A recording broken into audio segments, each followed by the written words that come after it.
দাবিটা অনেকদিন ধরেই তো ছিল, দাবিটা তো ছিলই, কিন্তু যেটা হলো দাবিতে একটা 1 ঘন্টা আলটিমেটাম অনেক ঘটনা ঘটলো, তার আগে দাবিটা শুরু হলো।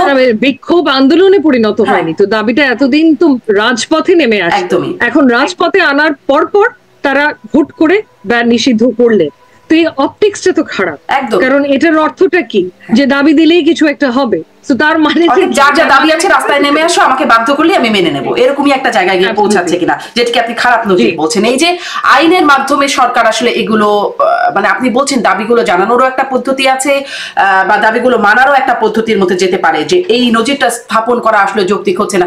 সরকার একটা বৈষম্য করছে কিনা দাবি নেওয়ার ক্ষেত্রেও, এই যে আপনি বলছেন আওয়ামী লীগ নিষিদ্ধ করে একটা দাবি, সেটি আছে যৌক্তিক দাবি, অযৌক্তিক দাবি, নানান রকম দাবি এছাড়াও আছে রাস্তায়।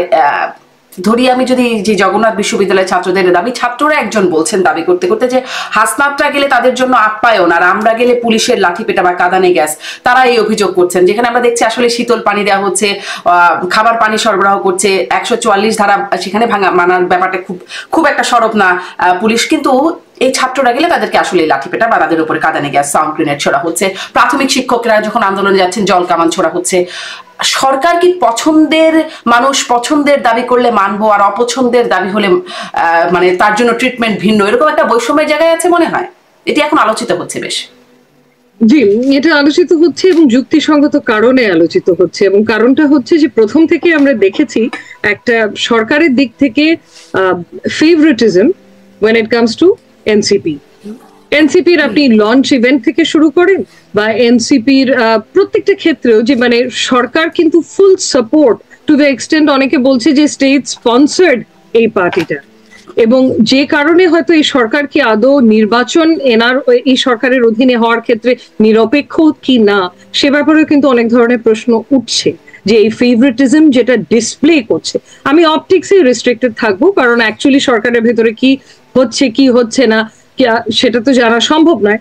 ধরুন অপটিক্সটা আমি লঞ্চ থেকেই যদি শুরু করি এনসিপির, তাহলে সেই ক্ষেত্রে লঞ্চের ইভেন্টটা কোথায় হয়েছে? মানিক মিয়া অ্যাভিনিউতে। এর আগে আমি জানি না গোটা 20-30 বছরে মানিক মিয়া অ্যাভিনিউর মতো একটা লোকেশনে পারমিশন কি সরকার থেকে কোনো রাজনৈতিক দল পেয়েছিল কিনা তাদের লঞ্চ ইভেন্ট বা কোনো ধরনের অনুষ্ঠান করার জন্য।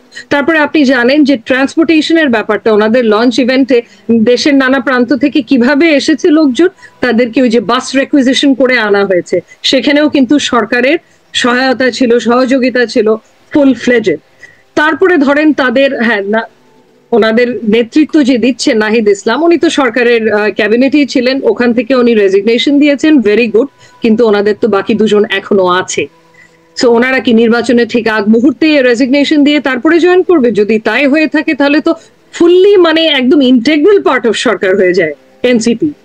তারপরে ধরেন অনেকভাবে যে ওনাদের যে লঞ্চটা হলো, প্রত্যেকটা সোশ্যাল মিডিয়া প্ল্যাটফর্মে সরকারের কি অফিসার্সরা ওনাদেরকে কনগ্রাচুলেশন জানিয়েছে, অভিনন্দন জানিয়েছে। অন্যান্য পার্টির ক্ষেত্রে কিন্তু কখনোই আমি এমন কিছু দেখিনি। তো একটা হচ্ছে যে আচ্ছা ঠিক আছে, নতুন একটা পার্টি, ওনাদেরকে আমরা একটু ইন্সপায়ার করি, একটু ইন্সপিরেশন দিই, একটু এনকারেজমেন্ট দিই, সেটা এক অর্থ। আরেকটা হচ্ছে ফুল ফ্লেজেড স্পন্সরশিপ। এই যে আপনি দেখেন যে ওনাদের যে ইফতার পার্টিগুলো অত্যন্ত ল্যাভিশ ছিল, তো এটার ফান্ডিংটা কোথা থেকে এসেছে? এই প্রশ্নগুলো তো সবার মনে উঠেছে, যে যদি বিজনেস কমিউনিটি ফান্ড করেও থাকে, বিজনেস কমিউনিটি কেন ফান্ড করেছে, তাদের কেন মনে হয়েছে এদের ফান্ড করলে কোনো ধরনের লাভ হবে? তো মানে অনেক ধরনের প্রশ্ন আসছে, এবং এই প্রশ্নটা দাবি দেওয়ার ক্ষেত্রেও আসছে, যে এই পার্টি থেকে যদি কোনো দাবি ওঠে, সেক্ষেত্রে আমরা দেখছি যে পুলিশ প্রশাসন এক ধরনের রিয়াকশন হচ্ছে, ওয়েরাজ এই পার্টির বাইরে যদি কোনো দাবি ওঠে, সেই ক্ষেত্রে আমরা অনেক ক্ষেত্রে দেখছি এক্সেসিভ ইউজ অফ ফোর্স পুলিশের ক্ষেত্রে, যে বল প্রয়োগ করা হচ্ছে অতিরিক্ত, যেটা হয়তো প্রয়োজন ছিল না। তো নিরপেক্ষতা নিয়ে অনেক ধরনের প্রশ্ন আছে আপনি বলছেন। মানে এই যে দাবি দেওয়া উঠলো, ধরেন আওয়ামী লীগ নিষিদ্ধের যে দাবি আমি বলছিলাম, যেটা আছে আগে থেকে, কিন্তু রাজপথের আন্দোলন হলো এই সময়, আন্দোলনটা যেটা নিয়ে শুরুও হলো, মানে সরকার ব্যাক করছে, আবার সরকারকেও কি কোনোভাবে ব্যাক করছে, আমি আসলে এই জায়গায় একটা কনফিউশন থেকে এই প্রশ্নটা করছি। দেখা গেল দাবিটা শুরু হলো সাবেক রাষ্ট্রপতি আব্দুল হামিদ যখন দেশ ছেড়ে চলে গেলেন তখন সেটা নিয়ে তো এটার জন্য তো সরকারের বিরুদ্ধে আন্দোলন হবার কথা। যদি দেশ ছেড়ে যাওয়াটা বেআইনি বা অনুচিত কিছু হয়ে থাকে, সেটিও আপনার কাছে অবশ্য পরে ব্যাখ্যা শুনবো, কিন্তু সেটি যদি হয়ে থাকে তাহলে তো সরকারের ব্যর্থতা, সরকারের জন্য, সেটির জন্য আওয়ামী লীগ নিষিদ্ধের দাবি রাজপথে নামা এই সময়, সেটি কেন কিভাবে যৌক্তিক হয়? আর সরকার কি এই দাবিটা মানবে বলেই এই দাবিটা করানো হলো কিনা, এই আলোচনাগুলো এখন কিন্তু আসছে। আপনার আসলে এই বিষয়ে কি মনে হয়? কারণ এর আগে আমরা দেখছি ওবায়দুল কাদের চলে গেলেন, সেনানিবাসে 626 জনের মধ্যে 2 জনের খবর অবশ্য সাবেক স্বরাষ্ট্র উপদেষ্টা ব্রিগেডিয়ার শাখাওয়াত আমার এই অনুষ্ঠানেই বলেছেন যে সেনাবাহিনী তাদের কাছে হস্তান্তর করেছেন আনিসুল হক আর সালমান এফ রহমান, বাকিদের আসলে কোথায় গেল? এই খবরগুলো, এই জবাবদিহিতাগুলো তো পাওয়া যাচ্ছে না। সরকারের এই ব্যর্থতা কি এনসিপি ঢাকছে? জি, সরকারের সাথে এনসিপির একটা ওতপ্রোতভাবে জড়িত মনে হচ্ছে আমাদের সবার কাছে, যে এখন ব্যর্থতাগুলো ঢাকার জন্য, ডিস্ট্রাকশনের জন্য কি আওয়ামী লীগ নিষিদ্ধ করা হয়েছে কিনা সেটা হয়তো আমার মতে একটু ফারফেচড হয়ে যাচ্ছে। কিন্তু আরেকটা জিনিস যেটা প্রশ্ন যাচ্ছে যে এই যে আন্দোলনগুলো কি অর্গানিক ভাবে হচ্ছে নাকি আন্দোলনগুলো ম্যানুফ্যাকচার করা হচ্ছে, সেটাও আরেকটা প্রশ্ন অনেকের মনেই জেগেছে, যে আন্দোলনটা কি হয়তো সরকারই করাচ্ছে কিনা, যে একদিকে বলতে পারেন যে এনসিপির কাঁধে বন্দুক রেখে গুলি ছোড়া হচ্ছে কিনা, এগুলো নানা ধরনের প্রশ্ন যাচ্ছে। আমি বলছি না যে এ ব্যাপারে আমার কোনো মানে শক্ত মতামত আছে এখনো, কারণ সে ধরনের তথ্য আমার কাছে নেই, কিন্তু এই প্রশ্নগুলো তো সবার মনে অবশ্যই যাচ্ছে, যে এই যে সাবেক রাষ্ট্রপতি উনি দেশ থেকে ছেড়ে চলে যেতে পারলেন এবং তারপর পরে ঠিক এই ঘটনাটা, সেটা কি ওই ব্যর্থতাটা ঢাকার জন্য কিনা, আপনি যেটা প্রশ্ন করলেন যে এগুলো তো যাচ্ছে এবং জায়গাটা যৌক্তিক, অবশ্যই কোনো ব্যাখ্যা কি পেয়েছেন ব্যারিস্টার রাশনা ইমাম? কোন রকম ব্যাখ্যা কি কোথা থেকে পেয়েছেন? আইনি ব্যাখ্যা, রাজনৈতিক ব্যাখ্যা, যে কিভাবে এনারা দেশ ছাড়ছেন?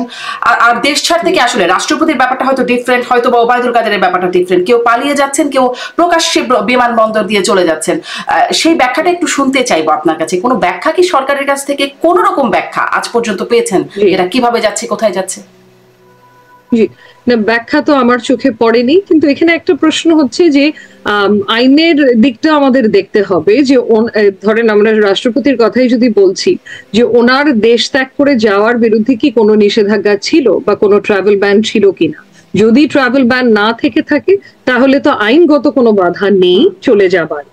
এখন ট্রাভেল ব্যান কেন ছিল না, এতদিনেও কেন কোনো পদক্ষেপ নেওয়া হয়নি, যদি ওনাকে কোনো ওনার এগেনস্টে কি কি ধরনের মামলা হয়েছে সেগুলো ভিন্ন প্রশ্ন, বাট ট্রাভেল ব্যান যদি না থেকে থাকে সেক্ষেত্রে তো চলে যেতেই পারে।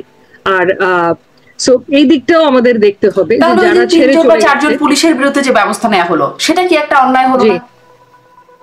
যদি ট্রাভেল ব্যান না থেকে থাকে সে কারণে ওনার দেশ ছেড়ে যাওয়ার কোনো ধরনের আইনি বাধা ছিল না, সেক্ষেত্রে তো অবশ্যই অন্যায় হয়েছে, সেক্ষেত্রে তো করা উচিত ছিল না। কিন্তু ট্রাভেল ব্যান আছে কিনা এটা আমার জানা নেই, যে আমাদের সাবেক রাষ্ট্রপতি ওনার দেশ ত্যাগ করে যাও। কিন্তু এখানে আমরা যেহেতু পুলিশের বরাতে জানা যাচ্ছে, তারা বলছিলেন, আমিও মানে ডিটেলসে জানি না, কিন্তু তারা বলছেন যে কোনো ব্যান ছিল না। জি, ট্রাভেল ব্যান না থাকলে আইনগত তো কোনো বাধা নেই সেক্ষেত্রে। আরেকটা হচ্ছে, ধরেন আপনি আওয়ামী লীগ কার্যক্রমগুলো নিষিদ্ধ করার কথাটা যে বলেছেন, এখানেও যে পদ্ধতিতে করা হয়েছে that leaves a lot to be desired.